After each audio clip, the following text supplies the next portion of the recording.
Heat take place, transmission, heat का transmission होता है वो कितने तरीके से हो सकता है। तो dear student, before reading this, अपन को पढ़ने से पहले I want to tell you there are three types of transmission of heat: conduction, convection and radiation. Now let we start. Imagine your teacher has a basketball of toffee which in instant of distribution among all the you in the class, he has three options. यानी ये बताया कि आपकी class के अंदर teacher है, वो सबके अंदर, क्लास के अंदर जो स्टूडेंट है उसको टॉफ़ी डिस्ट्रीब्यूट करना चाहता है, या बास्केटबॉल जो बास्केट फुल ऑफ टॉफ़ी, या इसके अलावा जो एक बास्केट है, टोकरी है, उसके अंदर वो टॉफ़ी से भरी हुई है, उसको डिस्ट्रीब्यूट करना चाहता है। उसके पास में थ्री ऑप्शंस है। Option one is that the he's give toffee to the first boy and tell him to pass it on the next boy and then the next boy passes on further. First option ये है कि वो teacher है, class का जो first row पे बैठा one student है, उसको वो जो बास्केट है वो होल्ड करवाता है, फिर कहता है कि आप उस स्टूडेंट को दो, फिर वो कहता है वो उसको दो, यानी लास्ट तक वो स्टूडेंट के थ्रू वो उसको पास करवाना चाहता है। सेकंड है, in this way each one of you will receive A toffee without actually moving from your place. इसके अंदर क्या है, टीचर का कोई रोल नहीं, टीचर विदाउट मूवमेंट के सभी स्टूडेंट को टॉफ़ी डिस्ट्रीब्यूट कर देता है। सेकंड ऑप्शन है, he asked you the line up and come to the table one by one. Second option में वो ये कहता है कि अकॉर्डिंग टू लाइन क्लास में खड़े हो जाओ और वन बाय वन करके आओ और मेरे से टॉफ़ी ले सकते हो। And after receiving your share you back to your seat, और जैसे ही आपको टॉफ़ी मिलती है आप अपनी सीट को ले सकते हो। Option three is that just throw the toffees towards you without any movement on your part. और थर्ड ऑप्शन ये है कि टीचर है उसको फेंकेगा अब उसकी सीट पे, और डियर स्टूडेंट है वो उसको कैच करेंगे। यानी टॉफ़ी को डिस्ट्रीब्यूट करने के थ्री ऑप्शन बताए हैं। Much the same way heat energy travel from a hot body to a cold body. For example, if you hold a tin spoon on a gas flame, it will firstly get warm, then hold and finally so hot that you will not be able to hold it. इसी प्रकार आप देखो, घर पे stove है, gas है, उसके ऊपर एक स्पून को गर्म करके देखो, सबसे फर्स्ट आप कैच करते हो, पकड़ सकते हो, थोड़ी देर बाद में वो बहुत गर्म लगेगी। इसका मतलब क्या है कि जो हीट है वो धीरे धीरे धीरे धीरे उसके हैंडल तक क्या हो रही है, ट्रांसफ़र हो रही है। The heat energy has been transmitted through the spoon without the actual movement of the particles of the spoon, such as mode of transmission of heat is called conduction. It resembles the option one of the distribution of it. Dear student, ये जो heat का transfer है इसका नाम है conduction. यानी जो solid particles होते हैं, जितने भी अपने जैसे वो हैंडल्स वगैरह गर्म होते हैं, वो जिस मेथड से हीट का डिस्ट्रीब्यूशन होता है उस मेथड को बोलते हैं कंडक्शन। मोस्टली सॉलिड्स के अंदर हीट का ट्रांसफॉर्मेशन होता है वो कंडक्शन मेथड से होता है। Let us take another example, अपन दूसरा एग्जांपल लेके देखते हैं। Take a beaker and in put small beads of filter paper soak in water. आपको एक क्या लेना है, बीकर लेना है, उसके अंदर जो फिल्टर पेपर आता है उसके छोटे छोटे बीड्स बना के उसके अंदर डालने हैं। Fill half of the beaker with water. Beaker को अपन को हॉट हाफ भर देना है वाटर से। Place the beaker on a tripod stand and heat it with spirit lamp. आपको लैम्प के ऊपर रख देना है, और इसको जो लैम्प आती है वो वाली लैम्प नहीं जो अपन को लाइट दिखाती है, जो लेबोरेटरी होती है, साइंस लेबोरेटरी होती है, उसके अंदर अलग से लैम्प आते हैं जिनकी सहायता से अपन उनको गर्म कर सकते हैं। Place the beaker on a tripod stand and heat it. Tripod stand का मतलब होता है उसके जो नीचे पाम होते हैं वो थ्री होते हैं। Rise up top and water move sideways to come down again. Also the water get heated, such as mode of transmission of heat is called convection. इसके अंदर जो हीट का ट्रांसमिशन हो रहा है वो कन्वेक्शन मेथड से हो रहा है। यानी लिक्विड्स के अंदर जो हीट का ट्रांसमिशन होता है वो कन्वेक्शन मेथड से होता है। Imagine at a very cold night. आप इमेज करो कि एक नाइट है वो बहुत ठंडी है।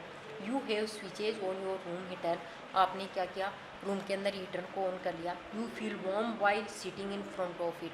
जैसे आप बेड पे सो रहे हो फिर भी आपको गर्म फील हो रहा है। हाउएवर इफ़ यू पहले से cardboard between your self and heater you do not feel the heat. अब आप जिस जगह सो रहे हो और जहाँ हीटर रखा है उनके बीच में आप एक कार्डबोर्ड रख लो, उसके बाद में लेटो, आपको गर्म नहीं लगेगा।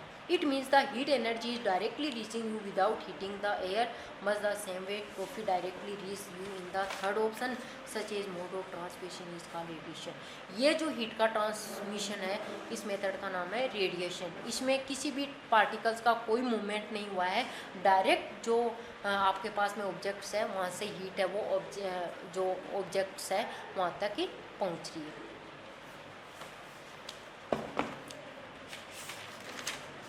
नाउ है, अब अपन एक एक ही स्टडी करते हैं। सबसे पहले है conduction method. Heat travel through solid bye conduction only. ये ऑलरेडी मैंने बता दिया है कि जो सॉलिड्स पार्टिकल्स होते हैं उनके अंदर हीट का ट्रांसमिशन होता है वो कंडक्शन मेथड से होता है।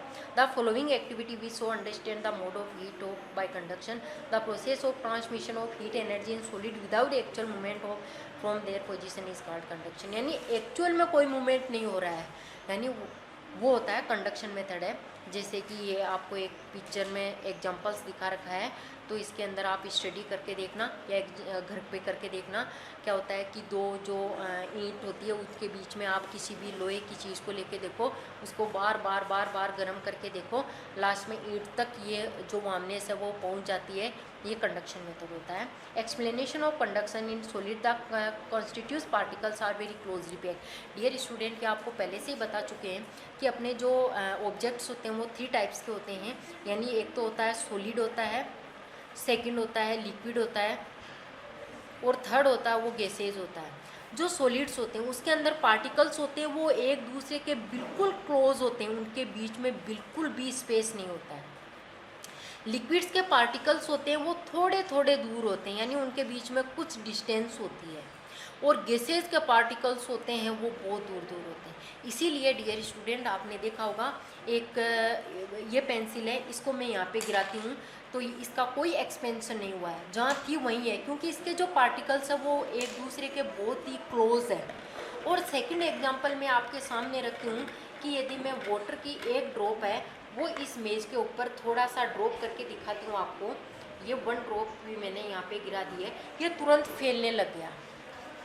इसको जहाँ तक स्पेस मिलेगा ये फैल जाएगा। इसका मतलब है कि ये लिक्विड है, और लिक्विड के अंदर जो पार्टिकल्स होते हैं उनके बीच में स्पेस होता है, थोड़ा ज़्यादा होता है, इसलिए फैल जाते हैं। इस थर्ड एग्जांपल्स मैं आपको दिखा नहीं सकती, लेकिन आप घर पे करके देख सकते हो। जैसे अपनी अरोमा होती है, अगरबत्ती होती है, अगरबत्ती को घर के एक कोने में जलाते हैं और उसकी जो खुशबू होती है पूरे घर में फैल जाती है, क्योंकि उसके पार्टिकल्स होते हैं बहुत दूर दूर होते हैं और तुरंत ही वो फैल जाते हैं। They can only vibrate from their main position. वो सॉलिड्स होते हैं केवल अपनी जगह पे वाइब्रेट कर सकते हैं। जैसे कि मैंने इसको यहाँ पे गिराया, ये सॉलिड है, ये अपनी जगह पर वाइब्रेट कर सकते हैं, न कि इसके पार्टिकल से एक यहाँ चला गया एक वहाँ चला गया, ऐसा नहीं हो सकता। When the end of a metallic block of strip is heated, the particles at the end absorb and start vibrating more rapidly. These rapidly vibrating particles collide to each other. यानी इनके अंदर क्या होता है कि जैसे कि एक कील है, आप घर पे एग्जांपल देखते हो, रोज़ देखते हो अपनी मम्मी वगैरह को, जैसे कि एक कढ़ाई लेते हैं, उसके वेजिटेबल बना रहे हैं गैस के ऊपर, तो उसके जो हैंडल्स होते हैं वो तुरंत गर्म हो जाते हैं। इसका रीज़न यही होता है कि जो क्लोजली पैक्ड पार्टिकल्स है उनके अंदर क्या हुआ, हीट का संचालन हुआ और वो धीरे धीरे क्या हो जाती है, हॉट हो जाती है। Vibrating more rapidly and turn fuses their neighbours to why. यानी वो जो पार्टिकल्स होते हैं अपने पड़ोसी को हीट देते रहते हैं, ऐसे करके वो जो पूरा ऑब्जेक्ट्स है वो हॉट हो जाता है। द प्रोसेस ऑफ कंडक्शन में be consider similar to passing of a student to student in classroom. ये जो कंडक्शन मेथड है सेम वैसा ही है जैसे आपको एग्जांपल में बताया था कि अपन किसी स्टूडेंट को टॉफ़ी दे रहे हैं। जैसे कि मैंने ये पेंसिल है इस पड़ोसी को दी, इसने थर्ड ने फोर्थ को, तो इसमें जो हीट का कंडक्शन होता है वो इस मेथड से होता है। Good conductor of heat. Dear student, यहाँ पे जो हीट है या इलेक्ट्रिसिटी है इसके 2 जो होते हैं मेथड्स होते हैं, एक कंडक्टर होता है एक इंसुलेटर होता है। गुड कंडक्टर यानी हीट किस में फ्लो हो सकती है, वो एग्जांपल था substance which allow heat energy to flow through them easily. वो पदार्थ, वो सब्सटेंस जिसके अंदर हीट है इजीली ट्रांसफर हो जाती है, वो कहलाते हैं हीट के good conductors. All metals are examples of these. However, even examples metals, some are better conductor than the others. It must be kept in mind that the process of conduction is from one of object or the parts of the same object have indeed the same temperature. किसी भी वस्तु आपने देखा होगा, आप घर पे example ये करके देख सकते हो। आप हॉट कोल्ड वाटर के अंदर एक गर्म गिलास मिल्क का लेके उस ठंडे वाटर में रखो, धीरे धीरे वो जो ठंडा वाटर वो गर्म होने लगेगा और मिल्क है वो ठंडा होने लगेगा, और ये प्रोसेस तब तक रहेगी जब तक वाटर और मिल्क का टेम्परेचर सेम हो जाए। यानी हीट का ट्रांसफ़र तब तक होता है जब दोनों ऑब्जेक्ट्स का टेम्परेचर क्या ना हो, सेम ना हो। There are two important conditions of transfer of heat energy by conduction method. The two objects must be in contact with each other. Conduction method के लिए दोनों ऑब्जेक्ट्स है बिल्कुल कॉन्टैक्ट में आनी चाहिए। थर्ड है सेकंड है the temperature of the object must be different from one another. और दोनों जो ऑब्जेक्ट्स लिए उनका टेम्परेचर डिफरेंस होना चाहिए, एक कोल्ड होना चाहिए, एक हॉट होना चाहिए, तभी अपन कंडक्शन मेथड को अप्लाई कर सकते हैं। Practical applications of good conductor. Good conductor के जो प्रैक्टिकल एप्लीकेशंस है, रोज़ यूज में लेते हैं, वो देखना। Cooking vessels are made up of metal so that they can easily absorb heat energy and transfer it to the food. अपने जो कुकिंग अंटिल्स है यानी खाना बनाने वाले जितने भी ऑब्जेक्ट्स हैं वो मेटल के बने हुए हैं, क्योंकि इनमें हीट का ट्रांसफ़र हो जाता है, वो क्या होता है, जल्दी हो जाता है। Cooling coils of air conditioner and refrigerator are made of copper as they easily conduct heat. इसके अलावा जो कूलिंग कोयल्स होते हैं, कोयल्स यानी अपने घर के अंदर जो रेफ्रिजरेटर है, एसी वगैरह यूज़ में लेते हैं, उनके अंदर कॉपर के बने हुए थे, ताकि कॉपर होता है गुड कंडक्टर ऑफ हीट होता है। Copper tubing is use to automobiles radiation, it is take heat from the hot water coming from the engine. इसके अलावा अपने जो ये जो व्हीकल्स वगैरह होते हैं उनके अंदर भी जो ट्यूब होती है कॉपर की बनी हुई है, ताकि वो इंजन से हॉट जो गर्म में हीट निकल रही है उसको एब्जॉर्ब कर सकें। Mercury is use to thermometer liquid at is a cool conductor of heat. इसके अलावा अभी प्रीवियस अपन ने पढ़ा है कि जो थर्मामीटर अपन यूज में लेते हैं उसके अंदर मर्करी होती है, उस मर्करी को इसीलिए यूज़ में लिया जाता है ताकि वो एक्सपेंस हो जाए, हीट को एब्जॉर्ब कर सके। नाउ है bad conductor of heat and heat insulation.